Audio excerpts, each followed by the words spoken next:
Mari sekali lagi kita akan berdoa memohon pimpinan Roh Kudus dalam pemberitaan firman Tuhan ini. Mari kita berdoa. Bapa di dalam surga, kami sekali lagi bersyukur kalau hari ini kami boleh sama-sama mempelajari kebenaran firman-Mu. Biarlah setiap pembelajaran pada setiap hari Minggu kami mendengar firman itu boleh menjadi satu pembelajaran yang akan boleh menegur, menguatkan, mendidik kami di dalam kehidupan iman kami. Karena itu berikan telinga untuk kami mendengar, bukan hanya telinga jasmani tapi telinga rohani sehingga kami bisa mendengar dengan betul-betul apa yang dikatakan oleh Tuhan lewat firman-Mu pada hari ini. Dalam nama Tuhan Yesus kami berdoa. Amin. Saudara sekalian, setiap kita memiliki kisah perjalanan hidup iman yang berbeda-beda. Ada yang saya rasa perjalanan imannya itu relatif datar-datar saja. Enggak ada dinamika yang berarti.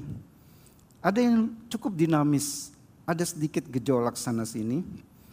Tapi ada juga yang perjalanan hidup imannya itu mengalami banyak tantangan, pergumulan.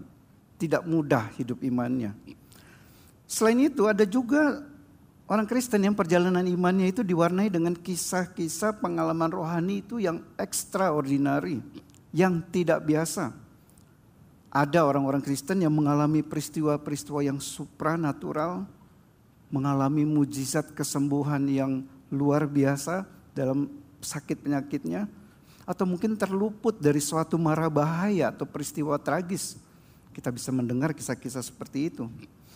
Atau bicara tentang kisah pertobatan, ada orang Kristen yang kisah pengalaman pertobatannya itu biasa saja. Terlihat tidak ada sesuatu yang luar biasa di situ. Tapi ada juga yang pertobatan itu fenomenal. Perubahan hidupnya itu drastis, tadi hidupnya sangat buruk. Tidak percaya Tuhan itu berubah mendadak menjadi seorang Kristen yang hidup takut akan Tuhan. Nah, dengan semua pengalaman perjalanan hidup iman yang berbeda-beda seperti ini, sebenarnya seharusnya bagaimana saudara kita memandang atau memaknai kisah perjalanan hidup iman Kristen kita? Apakah perjalanan hidup iman Kristen itu harus berisi kisah-kisah fenomenal seperti yang saya tadi sebutkan? Atau apakah perjalanan hidup iman Kristen itu soal kontribusi seperti apa yang sudah kita lakukan bagi pekerjaan Tuhan? Kalau kontribusinya itu besar, maka itu ada satu kisah hidup iman yang indah. Tapi kalau kontribusinya itu biasa-biasa saja, hal yang kecil yang hanya dipandang sebelah mata oleh orang, maka itu artinya kisah hidup iman kita itu bukan kisah hidup yang indah. Maksud saya saudara seperti ini saudara. Waktu nanti setiap kita menutup lembaran hidup kita di dunia ini, waktunya sudah tiba, kita sudah mencapai titik akhir, perjalanan iman kita itu mencapai penggenapannya, kita kembali kepada Kristus bersama dengan Dia selamanya di sorganya, maka kisah seperti apa yang seharusnya tertoreh dalam perjalanan iman kita. Nah hari ini dalam perikop yang terakhir dari pasal 3 Injil Lukas kita akan melihat kisah nama-nama orang yang ada dalam silsilah Tuhan Yesus ini. Dari situ kita mencoba melihat bagaimana seharusnya kita memaknai dan menjalani perjalanan hidup iman Kristen kita. Kisah seperti apa yang seharusnya kita torehkan di sana. Karena itu mari saudara kita membuka Alkitab kita dari Injil Lukas pasal 3 ayat 23 sampai 38. Saya akan membacakan bagi Bapak Ibu Saudara sekalian. Injil Lukas pasal 3 ayat 23 sampai 38. Mari kita sama-sama saudara akan mendengarkan, saya akan membaca bagi Bapak Ibu Saudara sekalian. Ketika Yesus memulai pekerjaannya, ia berumur kira-kira 30 tahun dan menurut anggapan orang, ia adalah anak Yusuf, anak Eli, anak Matat, anak Lewi, anak Malki, anak Yanai, anak Yusuf, anak Matika, anak Amos, anak Nahum, anak Hesli, anak Nagai, anak Maat, anak Matika, anak Simei, anak Yosek, anak Yoda, anak Yohanan, anak Resa, anak Zerubabel, anak Sealtiel, anak Neri, anak Malki, anak Adi, anak Kosam, anak Elmadam, anak Er, anak Yesua, anak Eliezer, anak Yorim, anak Matat, anak Lewi, anak Simeon, anak Yehuda, anak Yusuf,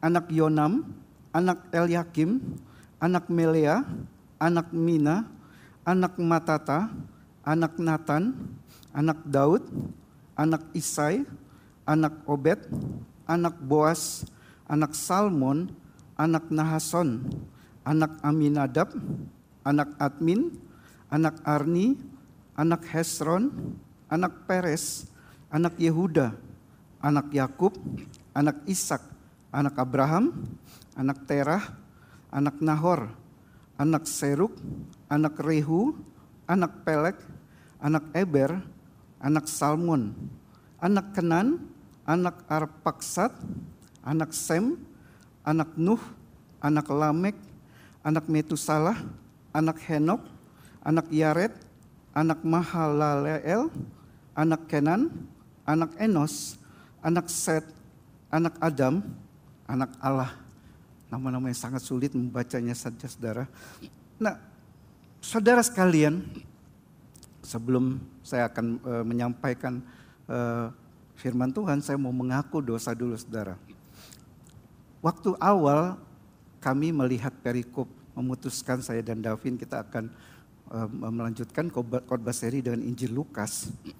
Dan waktu lihat-lihat semua saudara sekalian, dan waktu melihat perikop silsilah Tuhan Yesus ini, saya terus terang berharap semoga khotbah saya bukan nanti dari sini. Saya berharap saudara, mengapa? Karena waktu lihat sekilas, kalau saudara tadi juga baca, saya awal berpikir apa yang mau dikhotbahkan dari perikop yang isinya hanya nama-nama orang yang bahkan sulit untuk diucapkan ini. Tidak ada tension, tidak ada ketegangan yang seperti umumnya dalam sebuah perikop kalau ada sebuah narasi atau kisah. Seperti misalnya perikop minggu depan yang kita akan pelajari adalah perikop tentang kisah pencobaan Tuhan Yesus. Itu satu perikop yang begitu menarik yang waktu lihat semoga saya nanti dapat jadwalnya pas khotbah yang tentang pencobaan Tuhan Yesus. Namun saudara, di dalam kedaulatan Tuhan, ternyata Davin karena dia baru saja menikah, dia sedang libur bulan madu, dan saya yang gantian ya bulan lalu yang saya libur, saya cuti liburan, maka saya harus mengkhotbahkan bagian ini, termasuk yang minggu depan juga. Yang minggu depan saya sangat suka, tapi yang hari ini tentu saya tidak ingin, saudara, karena saya bingung apa yang harus khotbahkan dari nama-nama seperti ini. Namun saudara, setelah saya melakukan studi selama 1 minggu ini, coba pelajari, saya cari sumber-sumber, saya baca komentari-komentari, dan saya coba mendigest kira-kira apa saudara yang ada di dalam nama-nama yang bahkan sulit diucapkan ini. Namun ternyata ada prinsip-prinsip teologi yang indah juga yang dapat kita temukan di dalamnya, yang dapat mengingatkan kita bagaimana seharusnya kita memaknai perjalanan hidup iman kita. Sehingga walaupun kisah hidup iman kita itu sebenarnya biasa saja, gak ada hal yang besar, gak ada hal yang spektakuler yang terjadi, tapi kita akan menutup lembaran hidup kita di dunia ini. Selesai perjalanan iman kita, kita telah menorehkan satu perjalanan hidup iman yang indah bersama dengan Tuhan. Nah, karena itu sebelum kita bahas saudara perikop ini, kita akan review singkat perikop ini. Jadi perikop ini kalau kita lihat, ini adalah perikop yang menjadi penutup dari pasal 3. Pasal yang berisi kisah sebelum Yesus memulai pelayanannya. Di pasal 4 nanti Yesus sudah memulai pelayanan publiknya. Jadi Yesus sudah dewasa, dia akan segera memulai pelayanannya. Dan Lukas mencatat 2 kisah sebelum Yesus memulai pelayanannya. Yang pertama, kisah pembaptisan Yesus oleh Yohanes Pembaptis. Kalau saudara ingat 2 minggu terakhir kita sudah membahas kisah itu. Yohanes Pembaptis yang membaptis Yesus, di mana pada saat baptisan tersebut Allah Bapa mengkonfirmasi keilahian Yesus. Roh Kudus mengurapi, dan dalam peristiwa itu di ayat 22 dan 23 dikatakan, turunlah Roh Kudus dalam rupa burung merpati ke atasnya, dan terdengarlah suara dari langit, engkaulah anakku yang kukasihi, kepadamulah aku berkenan. Sebuah statement ini yang dicatat Lukas untuk beritahu kepada pembacanya bahwa Yesus ini, dia benar-benar adalah anak Allah itu. Dia adalah Allah sendiri, pribadi kedua dari Allah Tritunggal. Itu peristiwa yang pertama. Nah, peristiwa yang kedua adalah kisah pencobaan yang Yesus alami di padang gurun. yang akan kita bahas minggu depan, di mana dalam kisah tersebut kita akan lihat Lukas kembali hendak menunjukkan bahwa Yesus ini benar-benar adalah anak Allah.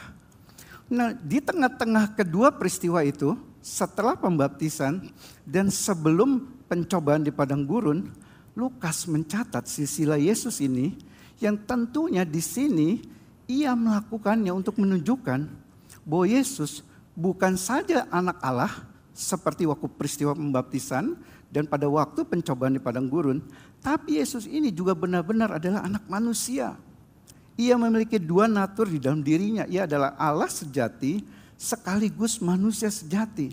Lukas ini ingin menunjukkan bahwa Yesus yang adalah Allah itu sendiri juga adalah seorang manusia yang sama dengan semua manusia lain kecuali dia tanpa dosa. Jadi jika dua peristiwa itu saudara, pembaptisan dan pencobaan di padang gurun itu untuk membuktikan keilahian Yesus, maka silsilah ini adalah untuk membuktikan natur kemanusiaan Yesus.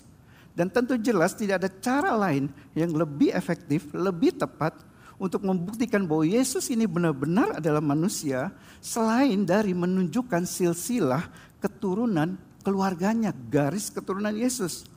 Nah, bahkan ada penafsir yang mengatakan bahwa penempatan silsilah Tuhan Yesus di sini, yaitu sebelum Yesus memulai pelayanan publik yang pertama, itu sama dengan apa yang ada di kitab Keluaran terkait dengan Musa. Saudara bisa baca nanti, di mana Musa sebelum memulai tugasnya, Tuhan kasih perintah kepada Musa, kamu harus kembali ke Mesir, bebaskan bangsa Israel dari perbudakan Mesir.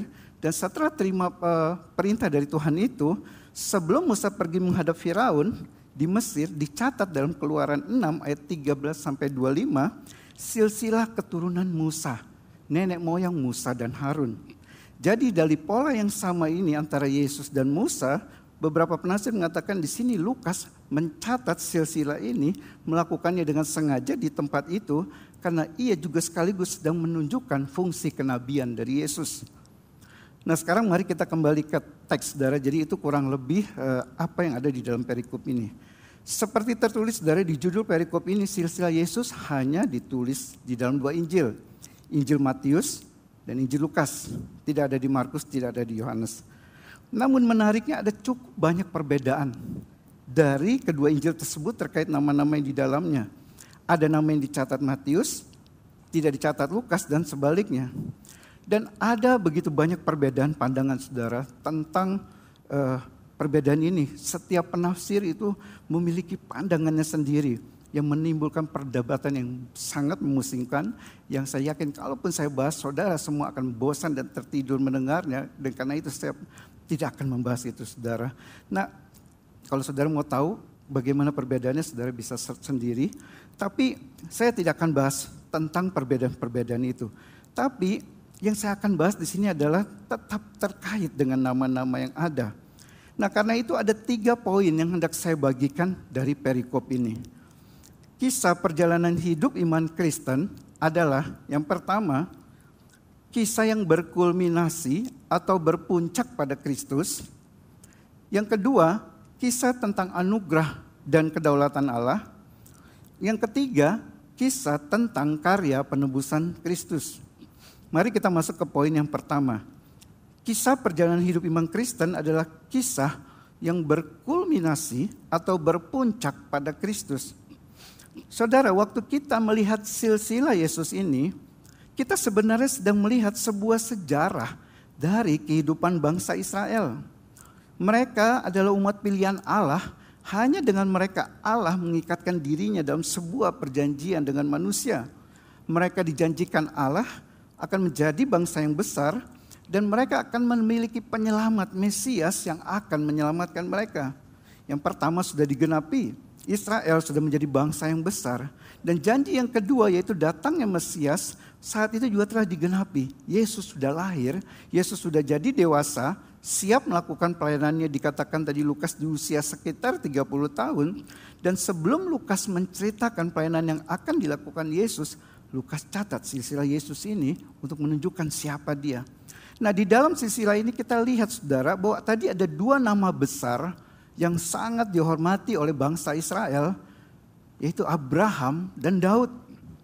Namun walaupun dua nama itu adalah dua nama tokoh yang besar dalam sejarah kehidupan bangsa Israel, mereka bukanlah titik puncak atau kulminasi atau penggenapan dari sejarah hidup bangsa Israel. Di ayat 34, Lukas mencatat nama Abraham. Abraham seorang tokoh besar dari bangsa Israel bersama dengan Ishak anaknya dan Yakub. Mereka bertiga adalah para patriark atau bapak-bapak dari bangsa Israel. Namun walaupun posisi sangat penting mereka di dalam sejarah bangsa Israel, Abraham bukanlah kulminasi atau puncak tertinggi dari janji Allah bagi Israel. Lalu ada nama Daud. Di ayat 31 Lukas mencatat nama Daud. Daud walaupun seorang raja yang besar juga di dalam sejarah Israel, seorang yang penting, namun Daud bukan puncak, bukan kulminasi dari penggenapan janji Allah bagi Israel. Titik kulminasi janji Allah bagi Israel adalah lahirnya Mesias, lahirnya Yesus Kristus sesuai dengan yang telah dinubuatkan oleh nabi-nabi dalam perjanjian lama. Jadi saudara, waktu bangsa Israel membaca silsilah ini dan mereka menemukan nama Abraham di sana, itu akan mengingatkan mereka akan perjanjian Allah yang di masa lampau yang Allah berikan kepada Abraham. Yaitu bahwa Allah akan memberkati dia dan keturunannya, mereka akan menjadi bangsa yang besar, menjadi berkat bagi bangsa-bangsa lain. Dan waktu bangsa Israel membaca silsilah ini, menemukan nama Daud di sana, mereka akan diingatkan akan nubuatan nabi-nabi perjanjian lama bahwa Mesias itu akan lahir dari keturunan Raja Daud. Karena itu saudara sekalian, hal pertama yang bisa kita lihat dari silsilah ini yang berisi nama-nama yang aneh yang mungkin kita tidak pernah dengar sebelumnya ini adalah bahwa silsilah ini bukan hanya untuk menunjukkan bahwa Yesus benar-benar adalah seorang manusia sejati, dia memiliki garis keturunan yang jelas, bukan hanya untuk menunjukkan bahwa Yesus adalah Mesias yang sedang mereka tunggu, tapi untuk menunjukkan bahwa Yesus itu adalah kulminasi dari sejarah kehidupan bangsa Israel. Tidak ada yang lebih penting di dalam kehidupan sejarah bangsa Israel selain daripada kelahiran Yesus, Mesias yang sudah dijanjikan Allah itu. Nah karena itu saudara sekalian, kita semua orang-orang Kristen, kita adalah umat pilihan Allah seperti Israel. Kita pun mewarisi janji Allah seperti yang Allah berikan kepada Abraham. Karena itu sama seperti Yesus adalah kulminasi dari sejarah kehidupan bangsa Israel, puncak tertingginya, maka seharusnya Yesus pun menjadi kulminasi dalam kisah perjalanan hidup kita. Nah, sebelumnya saudara sekalian, mungkin saudara ada yang berpikir, apa sebenarnya arti Yesus menjadi kulminasi dalam kehidupan iman kita? Nah, untuk menjawabnya kita perlu tahu dulu arti kulminasi. Saya mencoba memikirkan kata yang tepat, tapi tidak ada yang paling tepat adalah kulminasi ini. Nah di dalam kamus, kulminasi itu berarti poin akhir. Tahap final dari sesuatu yang sedang kita kerjakan. Jadi kalau contohnya ada seorang yang sedang sekolah, maka kulminasinya bagi orang itu adalah hari kelulusannya. Kapan saya bisa lulus? Jadi kulminasi itu juga bisa dikatakan seperti titik tertinggi atau klimaks dari sebuah kisah. Suatu pencapaian final yang paling penting, itu kulminasi. Jadi waktu kita katakan Yesus sebagai kulminasi dari kisah perjalanan hidup iman Kristen kita, artinya saudara, Yesus harus menjadi yang tertinggi yang kita kejar untuk bisa kita raih. Yesus harus menjadi pencapaian final yang paling penting dalam hidup kita. Ini berarti waktu kita sudah memiliki Kristus, maka itu kita harus anggap sebagai sama dengan kita sudah memiliki yang terbaik, yang tertinggi, yang the best di dalam hidup kita. Nah, bukankah di sini mulai muncul masalah, saudara? Kita sudah terbiasa hidup dengan paradigma dunia ini, bahwa kulminasi dalam hidup kita adalah hal-hal yang ada dalam dunia ini. Kulminasi dalam hidup kita adalah kesuksesan. Kalau kamu sudah sukses, punya jabatan tinggi, karir yang cemerlang, usahamu makin besar, maka itulah titik kulminasi dalam hidupmu. Hidupmu sudah lengkap, atau kalau istilah orang-orang, hidupmu kamu itu sudah jadi orang, sudah mencapai kulminasi kalau kamu sukses. Paradigma dunia juga akan mengatakan bahwa titik kulminasi dalam hidupmu adalah kekayaan. Kalau kamu sudah kaya, punya aset di mana-mana, punya financial freedom, saldo ATM-mu minimal 3 digit, harus standby, maka itulah titik kulminasi dalam hidupmu. Hidupmu itu sudah lengkap kalau kamu sudah memiliki kekayaan. Dunia juga akan mengatakan bahwa titik kulminasi dalam hidup kita adalah pengakuan akan status sosial kita. Kalau kamu sudah mencapai level status sosial tertentu, semuanya serba kelas 1, maka kamu telah mencapai kulminasi dalam hidupmu. Hidupmu sudah lengkap, sudah beres sekarang. Bahkan dunia juga akan mengatakan bahwa titik kulminasi dalam hidup kita adalah keluargamu, pasanganmu, anak-anakmu. Kalau kamu sudah memiliki pasangan, sudah menikah, sudah punya anak, sudah punya cucu, maka artinya itu telah mencapai titik kulminasi dalam hidupmu. Hidupmu sudah komplit kalau kamu sudah punya itu. Nah di sini saudara, saya bukan hendak mengatakan bahwa memiliki semua itu kesuksesan, kekayaan, status sosial maupun keluarga adalah hal yang salah. Tentu tidak ada yang salah dalam semua itu, adalah berkat dari Tuhan, hal baik yang kalau Tuhan berikan boleh kita miliki dan nikmati. Namun menjadi salah saudara, jikalau kita menjadikan semua hal yang baik tersebut sebagai kulminasi dalam hidup kita. Bahwa kalau kita sudah mencapainya, memilikinya, maka kita akan berkata hidup saya sudah lengkap sekarang. Dan sebaliknya, kalau kita belum memilikinya, maka kita akan berkata, hidup saya belum lengkap sekarang. Hidup iman Kristen saudara, ada satu hidup yang menjadikan Kristus sebagai titik kulminasi dalam hidup kita. Yang membuat kita dapat berkata, hidup saya telah genap sekarang. Telah mencapai kulminasi karena saya telah memiliki Kristus dalam hidup saya. Terlepas apakah kondisi saya dalam kelimpahan atau kekurangan. Entah saya sudah memiliki yang saya inginkan atau belum memilikinya. Hidup saya telah utuh, telah komplit. Karena Kristus telah menjadi milik saya. Kristuslah pribadi membuat hidup saya lengkap. Kristuslah yang menjadi kulminasi dalam hidup saya. Dan inilah tantangan saudara dalam perjalanan hidup iman kita. Kita tidak dapat memilih dua kulminasi dalam hidup ini, tapi kita ingin dua-duanya. Kita ingin menjadikan Kristus sebagai kulminasi yang dapat membuat kita merasa sudah memiliki yang terbaik dalam hidup kita, tapi pada saat yang sama kita juga masih menjadikan, menganggap, menilai hal-hal yang dalam dunia tadi sebagai kulminasi dalam hidup kita. Jadi waktu Tuhan Yesus mengatakan bahwa kamu tidak dapat mengabdi kepada dua Tuhan, kepada Allah dan kepada Mamon, maka kalau saya boleh coba parafrasekan peringatan tersebut, itu bisa menjadi tidak seorang pun dari kita yang dapat memiliki dua kulminasi dalam hidupnya. Entah itu harus Kristus atau itu menjadi dunia.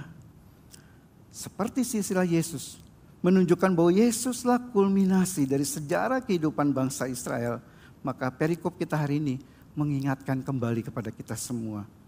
Apakah kita sudah menjadikan Kristus sebagai kulminasi dalam hidup kita lebih dari apapun juga di dalam dunia ini?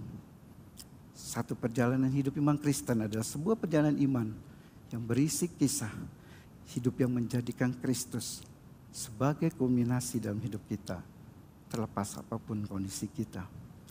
Namun saudara, silsilah Yesus ini bukan hanya menunjukkan bahwa Yesus adalah kulminasi dalam sejarah kehidupan bangsa Israel, tapi nama-nama yang ada di dalamnya juga menunjukkan satu fakta yang penting untuk bisa kita renungkan dalam hidup kita.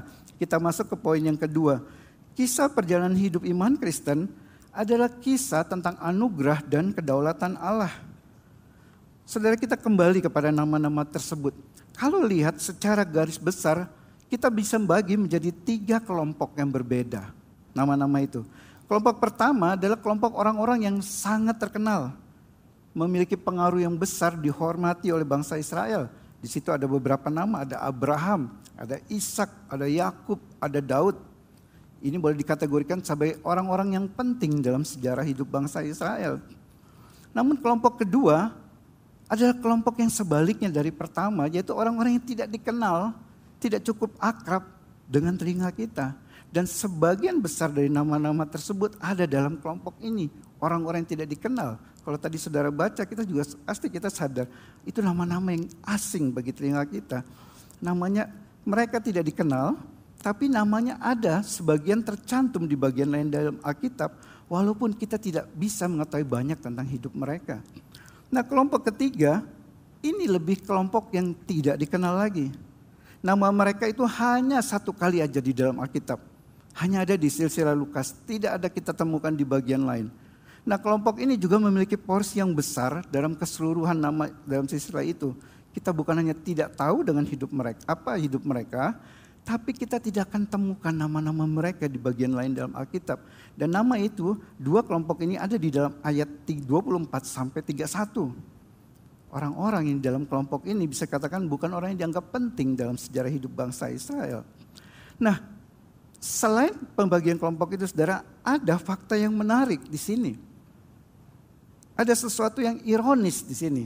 Nama besar dalam silsilah ini yang memiliki posisi penting dalam sejarah hidup bangsa Israel seperti Abraham, Yakub, Daud, itu justru adalah nama-nama yang kalau kita ingat dicatat dalam Alkitab sebagai orang-orang yang melakukan hal yang buruk dalam hidup mereka. Tentu kalau saudara masih ingat Abraham, berapa kali dia berbohong tentang status Sarah karena dia takut dibunuh. Kita sudah bahas dalam seri khotbah Abraham beberapa bulan yang lalu. Atau ada Yakub, seorang pembohong, seorang yang berbuat curang, seorang yang mencuri. Atau yang lebih parah lagi ada Daud. Daud membunuh Uria, berzina, mengambil istri Uria. Nah, orang-orang yang penting ini, saudara, yang namanya besar dalam sejarah Israel, ternyata adalah orang-orang yang melakukan hal yang begitu jahat dalam hidupnya. Apalagi seperti Daud ini yang membunuh Uria. Artinya, saudara, jelas kalau mereka ini menjadi orang-orang yang memiliki posisi penting dalam sejarah Israel, dalam sejarah keselamatan Allah, ada dalam silsilah keluarga dari Tuhan Yesus, itu pasti bukan karena mereka adalah orang yang hidupnya baik tanpa cacat celah. Jika untuk dapat memiliki posisi penting seperti mereka ini syaratnya harus berkelakuan baik, jelas mereka ini akan langsung tereliminasi. Apalagi Daud yang dosanya itu double, udah berzina, dia kemudian membunuh. Orang dengan kejahatan seperti ini, tapi bisa masuk dalam silsilah keturunan Tuhan Yesus. Bagaimana saudara hal ini bisa terjadi? Jawabannya hanya dua, yaitu karena anugerah dan karena kedaulatan Allah.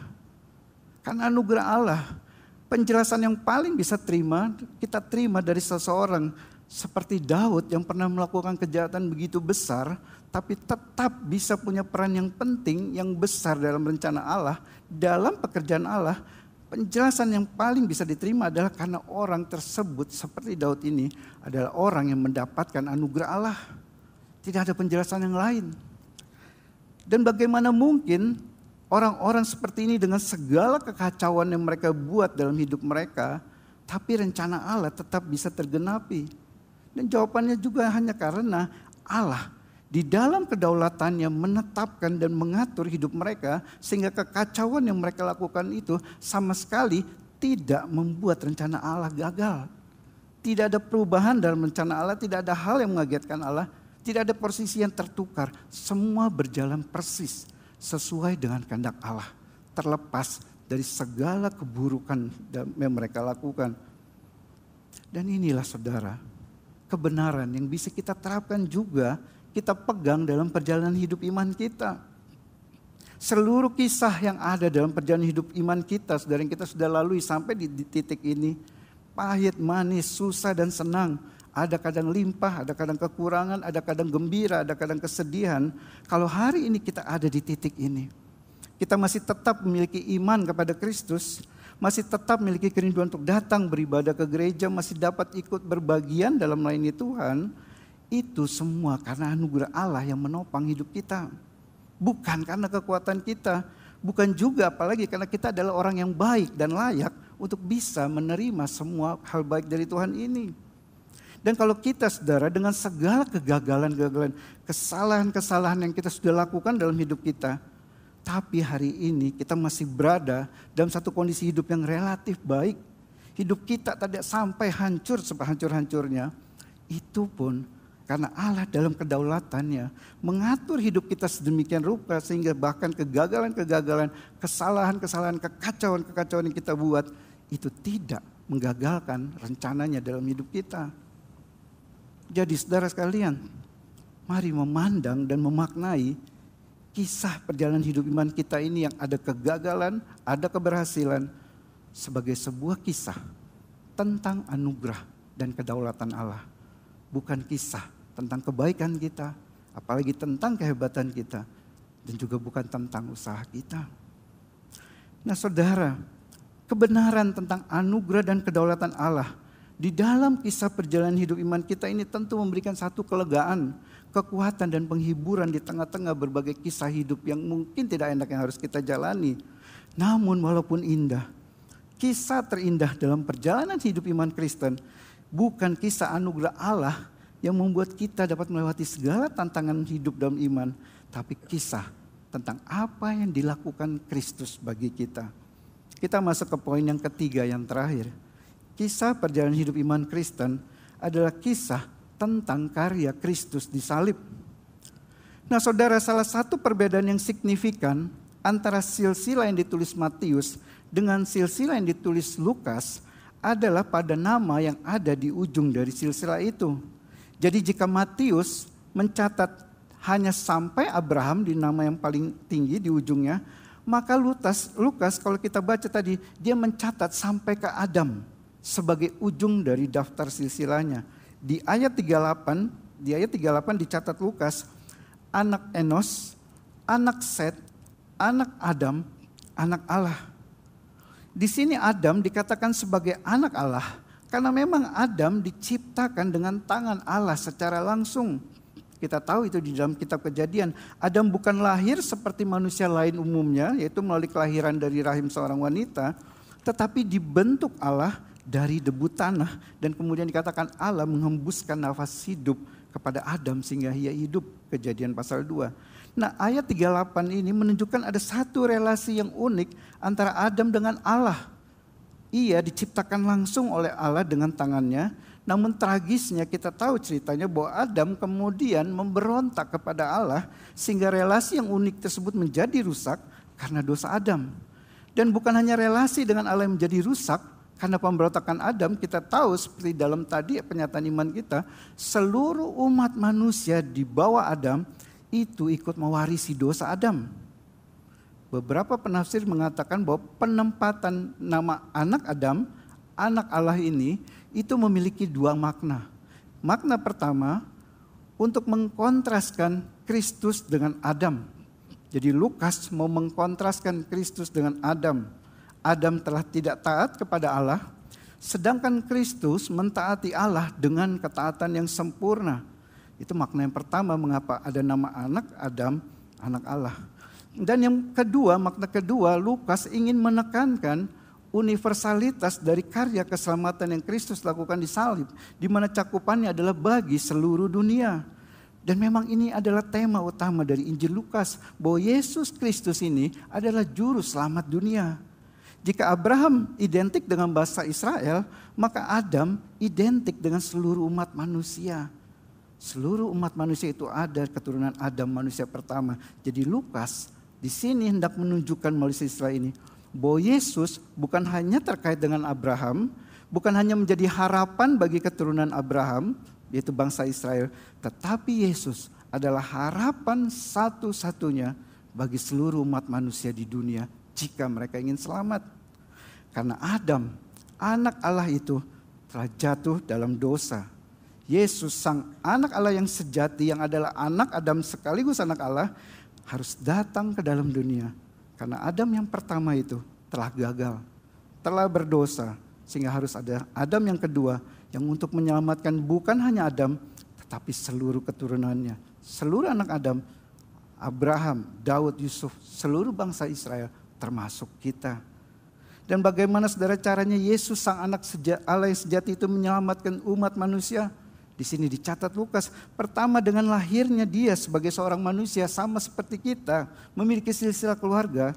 Dikatakan di sini Yesus dari silsilahnya dia lahir dari orang-orang yang berdosa. Ia lahir walaupun dari orang yang berdosa, tapi Yesus tidak tercemar oleh dosa. Dia dikandung oleh Roh Kudus dalam rahim perawan Maria.